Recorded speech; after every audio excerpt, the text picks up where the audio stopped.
তিন জিনিসের দিকে তাকালেই সওয়াব। কয় জিনিস? জোরে বলেন। এক নাম্বার আন-নাযার ইলাল মুসহাফ, কোরআনের দিকে তাকালেই সওয়াব, পড়া লাগবে না, বললে তো সওয়াব আছে, তাকানো মাত্রই। দুই নাম্বার আন-নাযার ইলা ওয়াজহিল ওয়ালিদাইন, মা বাবার চেহারা, মা বাবার খেদমত করলে তো সওয়াব আছেই, টাকা দিলে তো সওয়াব আছেই, কিন্তু মা বাবার চেহারার নজরের দিকে যদি রহমতের নজরে একবার তাকান, একটা কবুল হজ করলে যেই সওয়াব, ওই সওয়াব আমল নামায় দিবে কে? মা বাবা এমন জিনিস আমরা চিনলাম না। আমরা পীর সাহেবের দরবারে লাউ নিয়ে যাই আর গান গাই, সাদের লাউ বানাইলে মোরে আগা খাইলাম, ডগা খাইলাম, খাইলাম না টুকটুকি না। তো কই লাউ নিয়ে যান আপনি, কই হাদিয়া নিয়ে যান? আসল পীর সাহেব তো আপনার ঘরে, আপনার আব্বা সবচেয়ে বড় পীর সাহেব, আপনার আম্মা জান আপনার জন্য সবচেয়ে বড় পীর সাহেব। গোটা বিশ্বের সব পীর সাহেব যদি 50 বার করে কোরআন খতম দিয়ে এক গ্লাস পানির মধ্যে ফু দেয়, আর আপনার আব্বা শুধু বিসমিল্লাহ বলে যদি এক গ্লাসের পানিতে ফু দেয়, ওই গ্লাসের পানির ফুটা আল্লাহর কাছে কবুল হয়ে যাবে।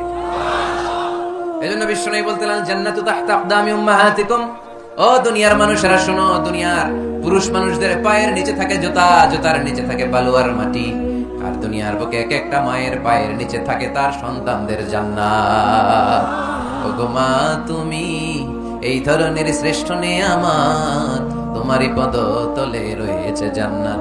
ওগো মা, তুমি এই ধরনের শ্রেষ্ঠ নেয়ামত, তোমারই পদতলে রয়েছে জান্নাত। সুবহানাল্লাহ পড়ে। কি মা? এই মারে আমরা চিনি না। লাউ কাতা'তা জিলদাক, তোমার গায়ের চামড়া কেটে যদি মাকে জুতো বানিয়ে দাও, ওই যে ছোটবেলায় দুধ খাইছিলা, এক ঢোক দুধের শোধ আদায় হবে না, এক ঢোক দুধের শোধ আদায় হবে না। ওই মা। 3 বার বললেন আল্লাহ রাসূল এই মায়ের কথা। কয়বার? আল্লাহর হাবিব বললেন মা মা মা, তারপরে মা কয়বার? বাবা কয়বার?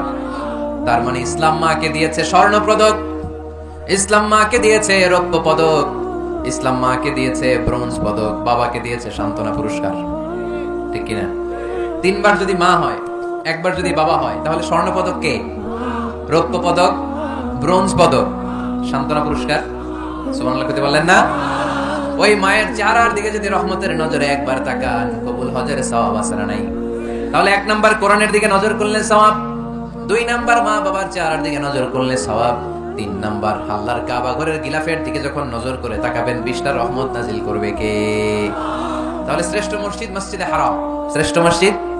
2 নাম্বার হচ্ছে মসজিদ নববী, নবীর মসজিদ, ওখানে 1 রাকাত পড়লে 1000 রাকাতের সওয়াব। আমার নবী শুয়ে আছে তার পাশে, পাশেই জান্নাতুল বাকিয়া, মাকবারাতুল বাকিয়া, এরপর আছে রওদা, বিশ্বনবীর কবর থেকে মিম্বার পর্যন্ত জান্নাত, রওদাতুম মিন রিয়াদিল জান্নাহ। এটা দুনিয়ার বুকে একটা জান্নাতের টুকরা, কোন সুবহানাল্লাহ। ওখানে নামাজ পড়ার জন্য খুব ধাক্কাধাক্কি হয়। পুরো মসজিদে নববীর কার্পেটের এক কালার, ওইটার কার্পেটের আরেক কালার। যারা হজ উমরা করেছেন দেখে এসেছেন, জায়গা পাওয়া যায় না, খুব ধাক্কাধাক্কি হয় ওই জায়গাটাতে সালাত পড়ার জন্য। এটা হচ্ছে দ্বিতীয় মসজিদ শ্রেষ্ঠত্বের দিক থেকে। তৃতীয় মসজিদ হচ্ছে মসজিদে আকসা, ফিলিস্তিনে। এই দুইটাতে যাওয়ার সুযোগ হইলে ওইটাতে যাওয়ার সুযোগ নাই। ইসরায়েলি হায়নাদের দখলে, চিল্লা এখন ঠিক কিনা?